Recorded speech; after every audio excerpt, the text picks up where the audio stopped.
পাহারা দিতেছিলেন। প্রথম রজনীতে লক্ষ্য করে দেখলেন একটা চোর এসেছে, এসে দু মুষ্টি খেজুর হাতে নিয়েছে। আবু হুরায়রা বললেন, চোর, ব্যাপার কি, তুমি খেজুর হাতে নিলে কেন? এটা তো আমাকে পাহারা দেওয়ার জন্য রাসূল দায়িত্ব দিয়েছেন। চোর বললেন, আবু হুরায়রা রে, আমার বাড়িতে ছেলে মেয়ে না খেয়ে আছে, পরিবারের সবাই না খেয়ে আছে, অনাহারে আছে। এ আবু হুরায়রা, এগুলো তো আগামীকাল আমাদের মাঝে বন্টন হবে, অথবা আমাকে কিছু দাও, আমি বাচ্চাদেরকে নিয়ে যাব, নিয়ে গিয়ে এই খেজুরটা খাওয়াবো। আবু হুরায়রা দয়া করে কিছু খেজুর দিলেন। দ্বিতীয় দিন আবু হুরায়রা রাসূলের দরবারে যখন হাজির হলেন, রাসূল সাল্লাল্লাহু আলাইহি ওয়াসাল্লাম বললেন, আবু হুরায়রা, ব্যাপার কি, তুমি চোরকে কেন ছেড়ে দিলে, খেজুর কেন নিতে দিলে? আবু হুরায়রা তখন বললেন, রাসূল, এই ঈশ্বর আমার কাছে পরিবারের দোহাই দিয়েছিল, এই জন্য আমি খেজুর নিতে দিয়েছিলাম। খেজুর নিয়ে গেছে, আমি তাকে বাধা দিয়েছিলাম, আবার বাধা দেওয়ার পরেও তাকে খেজুর নেওয়ার অনুমতি দিয়েছিলাম। রাসূল সাল্লাল্লাহু আলাইহি ওয়াসাল্লাম বলেন, আবু হুরায়রা রে, তুমি তাকে খেজুর নিতে বলেছো, শোনো, এই ঈশ্বর বড় শেষা চোর, এ আবার আজকে আসবে চুরি করার জন্য। এবার তৃতীয় দিন আবু হুরায়রা আবার পাহারা দিচ্ছেন। লক্ষ্য করে দেখে চোর দ্বিতীয় দিন আবার এসেছে। আবু হুরায়রা চোরকে চাপটে ধরলেন, হাতটা যখন চাপা দিয়ে ধরলেন, এমন সময় দেখা গেল চোর গায়ে এমন তেল মেখে এসেছে, হাত ফসকে চোর দৌড় দিয়েছে। আবু হুরায়রা আশ্চর্য হলো, ব্যাপার কি, চোরকে ধরতে পারলাম না, এর শরীর কেন এত পিচ্ছিল? সম্মানিত উপস্থিতি, সে সময় চুরি করতো, গায়ে তেল মেখে আসতো, সে সময় চুরি করতো, গায়ে মোবিল মাখতো। কিন্তু আজকে সমাজে তেল মাখা চোর নাই, সমাজে মোবিল মাখা চোর নাই। সমাজে এমন চোর আছে, তারা কোটার টাইপের চুরি করে, এক কলমের খোঁচায় লক্ষ লক্ষ টাকা চুরি করতেছে। আজকে দিন চুরি করার বিচার হয়, বাতিল চুরি করার বিচার হয়, কোটি কোটি টাকা আত্মসাৎকারী চোরের বিচার হয় না। তো এবার আবু হুরায়রা দ্বিতীয় দিন আবার খেজুর পাহারা দিতেছিলেন, চোর হাত ফুসকে চলে গেলেন। আবু হুরায়রা তৃতীয় দিন আবার রাসূল সাল্লাল্লাহু আলাইহি ওয়াসাল্লামের দরবারে হাজির হলেন। রাসূল সাল্লাল্লাহু আলাইহি ওয়াসাল্লাম বললেন, আবু হুরায়রা, ব্যাপার কি, তুমি দ্বিতীয় দিন চোরকে কেন ছেড়ে দিলে? আবু হুরায়রা বললেন, ইয়া রাসূলুল্লাহ, আমি চোরকে ধরেছিলাম, কিন্তু লক্ষ্য করে দেখলাম চোর হাত ফুসকে চলে গেছে, তার গায়ে মনে হয় তেল মেখে এসেছিল। রাসূল বললেন, আবু হুরায়রা রে, এই চোর আবার তৃতীয় দিন আসবে। আবু হুরায়রা তৃতীয় দিন আবার খেজুর পাহারা দিতেছিলেন। খেজুর পাহারা দিতে গিয়ে আবু হুরায়রা লক্ষ্য করলেন চোর তৃতীয় দিন আবার এসেছে।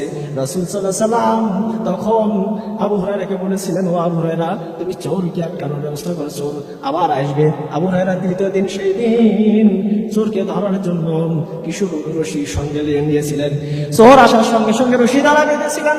বাঁধার পরে চোর বললেন, আবু হুরায়রা রে, তুমি আমাকে বেঁধে ফেললে, ও আবু হুরায়রা, আমাকে রাসূলের দরবারে হাজির করো না, আমাকে যদি ছেড়ে দাও, আমি তোমাকে এমন একটা আমল শিক্ষা দিব, যে আমল করার কারণে তোমার বাড়ি চুরি হবে না।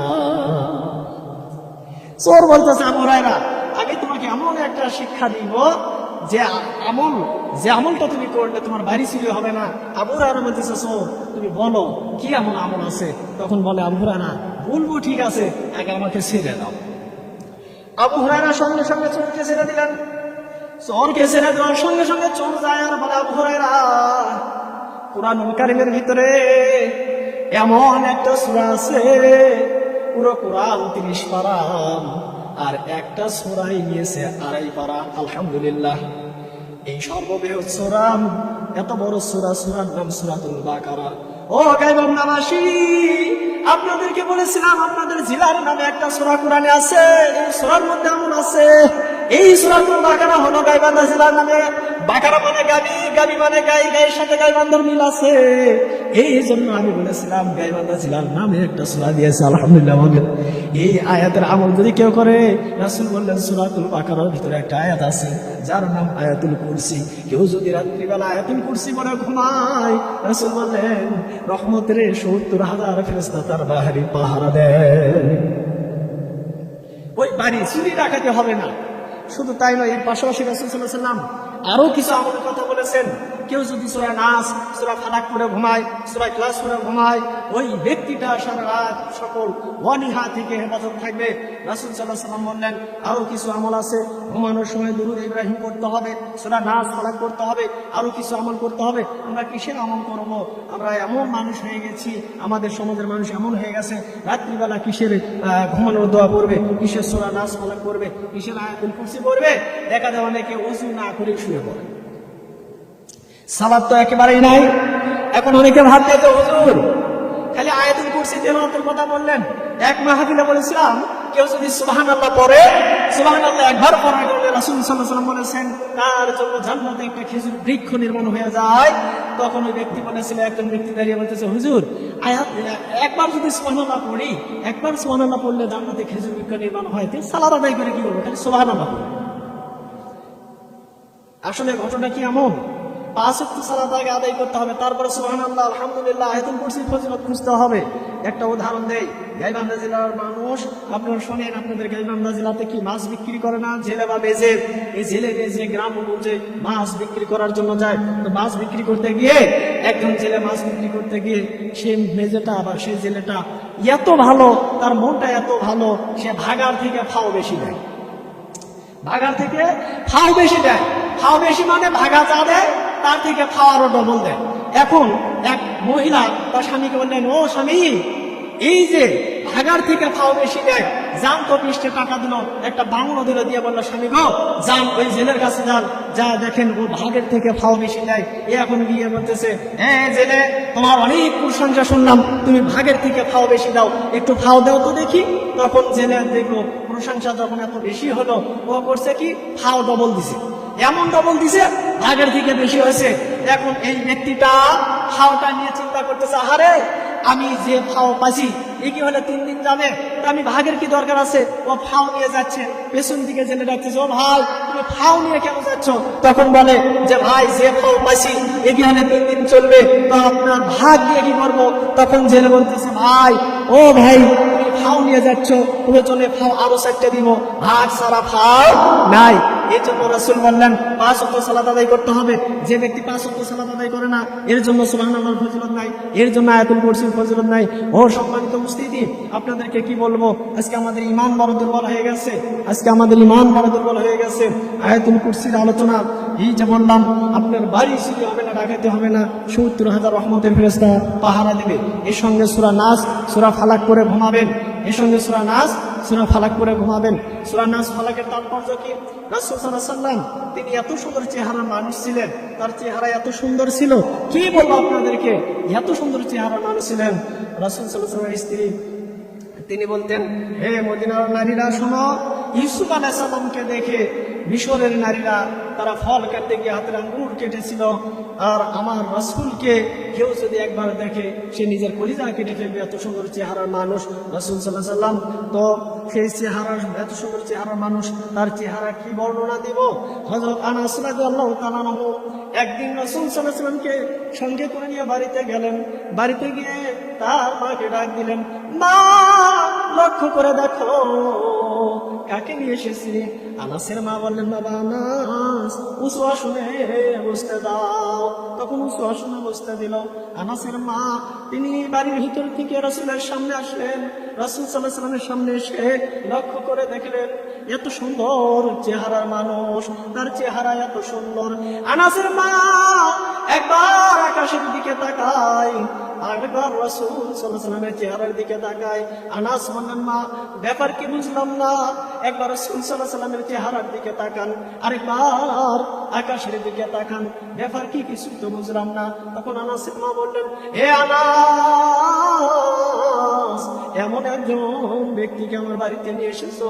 আনাস, আমি ওই আকাশে চন্দ্র উদ্ভাসিত হয়েছে, ওই চাঁদের মধ্যে দাগ দেখা যায়, ওই চাঁদের মধ্যে রেখা দেখা যায়, কিন্তু এমন একজন মানুষকে আমার বাড়িতে নিয়ে এসেছো যে মানুষের চেহারার মধ্যে কিঞ্চিত পরিমাণ কোনো দাগ নাই। সুবহানাল্লাহ, এত সুন্দর চেহারা মানুষ রাসূল ছিলেন। রাসূল সাল্লাল্লাহু আলাইহি ওয়াসাল্লামের চেহারা এত সুন্দর ছিল, কিন্তু দেখা গেল দিন দিন এই সুন্দর চেহারাটা যেন মলিন হতেছিল, দিন দিন এই সুন্দর চেহারাটা যেন তার মলিন হয়ে যাচ্ছিল। আনাস রাদিয়াল্লাহু তাআলা আনহু মা বললেন এত সুন্দর চেহারা মানুষ, সেই চেহারা মানুষটা দিন দিন চেহারাটা মনে হচ্ছিল। এমন সময় রাসূল সাল্লাল্লাহু আলাইহি ওয়াসাল্লাম তিনি যখন ঘুমাচ্ছিলেন মনে আসছে দুজন ফেরেশতা আসলেন, একজন মাথার কাছে বসলেন, আরেকজন পায়ের কাছে বসলেন, একজন আরেকজনকে কোষ জোরে গল্প শুরু করলেন। এক ফেরেশতা আরেক ফেরেশতাকে বলে, তুমি কি জানো রাসূলের চেহারা দিন দিন কেন মলিন হতেছে, কেন চেহারা নষ্ট হয়ে যাচ্ছে? তখন বলে না, তখন বলে শোনো, রাসূল সাল্লাল্লাহু আলাইহি ওয়াসাল্লামের প্রতি জাদু করা হয়েছে, তার মাথার চুল সংগ্রহ করে কূপ নামে একটা কূপের ভিতরে 11টা গিট্ট দিয়ে পাথর চাপা দিয়ে রাখা হয়েছে।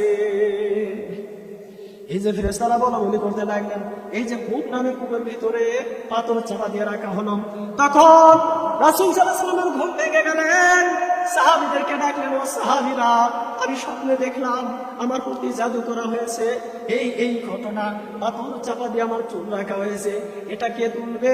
রাসূল সাল্লাল্লাহু আলাইহি ওয়াসাল্লাম বললেন, হে সাহাবীরা, তোমাদের মধ্যে একজন ব্যক্তি তুলতে পারে, সেটাই হলো আমার জামাতা হযরত আলী। আলী ছাড়া কেউ তুলতে পারবে না। হযরত আলী টেনে দেওয়া হলো, কূপের ভিতর থেকে পাথর চাপা থেকে চিরুনিটা ওঠানো হলো। চিরুনিটা ওঠানোর পরে হযরত আলী তিনি লক্ষ্য করলেন চুলের ভিতরে একটা নয়, দুইটা নয়, 11টা গিট্ট হয়ে গেছে, 11টা গিট্ট লেগে গেছে। হযরত আলী এবং সকল সাহাবী চেষ্টা করে, একটা গিট্ট খোলা যায় না। সম্মানিত উপস্থিতি, চুলের গিট্ট কি খোলা সম্ভব?